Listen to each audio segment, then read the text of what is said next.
மக்கள் மீதான பற்றுதான் உண்மையான நாட்டுப்பற்று என முதல்வர் ஸ்டாலின் பேசினார். திருச்சியில் பாரத சாரண சாரணியர் இயக்க வைர விழாவில் முதல்வர் ஸ்டாலின் பேசியதாவது: தமிழகம் சாரண இயக்கத்தில் ரூபாய் 10 கோடியில் புதிய தலைமை அலுவலகம் அமைக்கப்படும். சமத்துவம் மற்றும் சகோதரத்துவத்துடன் நம் அனைவரும் வாழ்ந்து வருகிறோம். இல்லம் தேடி கல்வி திட்டம் வெற்றி தமிழகத்திற்கு பெரும் புகழை ஈட்டித் தருகிறது. பள்ளி கல்வித்துறை நாட்டுப்பற்று என்பது நிலத்தை கடந்து மக்கள் மீதான பற்றாக வளர வேண்டும்.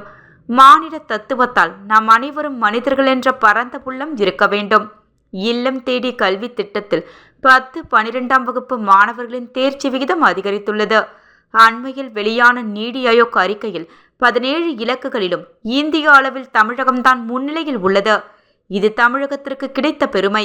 இந்திய நாடு ஒற்றுமையால் விடுதலை பெற்றது. கன்னியாகுமரியில் இருந்து காஷ்மீர் வரை நாம் அனைவரும் சமம் என்ற உணர்வோடு ஒற்றுமையாக போராடியதுதான் இந்த விடுதலை கிடைத்தது. அந்த ஒற்றுமை உணர்வை நாம் எப்பொழுதும் விட்டுவிடக்கூடாது.